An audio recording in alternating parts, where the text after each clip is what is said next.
those hipsters. I want that. I said don't stop, don't stop, don't stop talking to me. Don't stop giving me things.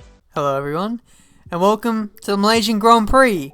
This is episode number 2 then, of the Return to Glory series, the championship where we're driving in a Mclaren in an effort to return former glory to the team. So, once again, I'll be joined by my partner in crime, Arav, on PS3. So, if you haven't already, go subscribe to him. Just pause the video now, go check him out. He's an awesome YouTuber, and he's definitely very funny. So, moving on to this race, and we had a bit of a poor showing in the last one. I only managed a couple of points, and Malaysia, my worst track.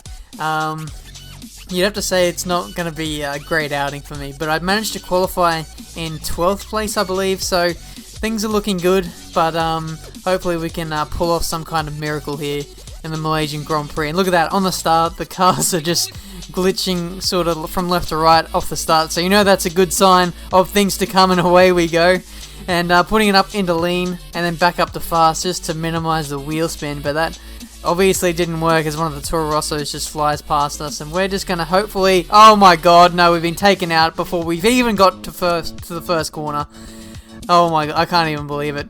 PS3 is just terrible for the contact. It's just so damn sensitive, you can't even go side by side with another car without spinning out. So it's something you're going to have to watch out for definitely in this series. So I'm just going to be super paranoid every time I get side by side with an AI car, or even in multiplayer. It's pretty bad on PS3. But anyway, arranging up to the 4th corner, I believe it is. Slow right-hander, we lunge it up the inside of a bunch of cars, and we get through there fairly cleanly. On the exit, a bit of wheel spin, and now we're going around the outside of one of the Force Indias there. So we're up into P14, and a good recovery from where we were in 22nd after a couple hundred meters after the start of the race. So we got taken out by one of the Toro Rossos there, I think it was Vern, but now we've been spun out by some other car. I don't even know who that is. It's probably the Caterham that spun out there, Guido van der Garde, and that's really cost us some time, and we're going to have to obviously make that back up again as we catch up to the back of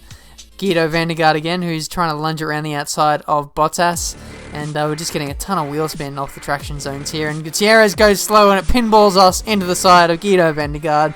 Spins us off on this start-finish straight. It's not the first time that we've spun out on this straight in this race. There's a few cars actually in the pit lane there, which is interesting. But we're down in 19th place, and we're really going to have to make up some positions now, as we've got Daniel Ricciardo right in front of us, and we'll be looking to dispatch him as quickly as possible. Coming through the double right-hander, he goes really slow there. I sort of push him a little bit wide, and that gives me a penalty, which... in fairness, is probably deserving, as I did push him wide. So it's a little bit disappointing. I probably wasn't going to finish in the points anyway, considering our terrible start. But here we are on lap 3, catching up to a bunch of cars who have lost their wings. I think that's one of the Saubers there, and I've been spun out by Bianchi there, which is, again, very disappointing. But to be honest, this race isn't going to get any worse. We're not even in the points, and I don't even see us coming back to scoring the points. So whatever happens from here on in really doesn't matter, and I wonder how Arav, my teammate, is doing. He must be doing a lot better than me, at least I hope so. But now we're on lap 3, we've got one of the Saubers right behind us giving us a little bit of pressure. We get around peak, and one of the Toro Rossos up the inside of them, a little bit cautious. I think I ran a little bit wide there, which is annoying, and Gutierrez has still got his lost wing, so he's going really slowly at the moment, so we'll need to get around him as quickly as possible. And we've been sent into a spin again by Guido van der Garde, our arch nemesis in this race. We rejoin the track with another bruised ego, but now we're coming into the pits. Got to change our wing because we lost it in that wall, obviously, and time for another set of wet tyres. I believe the AI probably will need to come in for a pit stop in this race, as the tyre wear around here is really bad. As you can see now, it's lap 11. And I've got to come in for another set of tyres, because these wet tyres only lasted about 7 or 8 laps before they really started to lose grip, and now it's time for me to change my tyres again. Unfortunate that I had to pit in so early in the race, because that meant that I'm coming in now for a second stop. So this is going to end just about any hope of me finishing in a respectable position in this race. We're changing our front wing, which is obviously slowing down the pit stop, but we managed a 5.6 second pit stop, So it's not too bad. And we've got a few cars on the pit exit or coming beside us on the fast lane there. So we'll need to watch out for those guys. Force India going slowly, and Guido van der Garde going a little bit slowly too, so we'll need to dispatch him as soon as possible. Not too sure if he's got a penalty, a problem, sorry. This is going really slow at the moment, so obviously living up to his reputation as a Caterham driver, going really slow, almost like a HRT driver to be honest. But we're going to lunge it up the inside, hopefully get past Guido there, and we've run just a little bit wide. We'll try and get back on the track. We've been pushed into the wall. Not the first time that's happened. Guido van der Garde and myself coming together, and it's ended in tears once again. But now we're catching up to the back of Satil, and surprise, surprise, van der Garde, we're going purple on this lap as well now that we had a little bit of clean air. But now we're going up the inside of Satil. That was pretty bold and pretty dangerous. I thought I was going to spin out there, just getting really paranoid. But now coming up to our old pal Guido van der Garde. Hopefully this time we can get past him without having some kind of drama. Might just lunge it up the inside, just throw it up there and see what happens. We lunge it.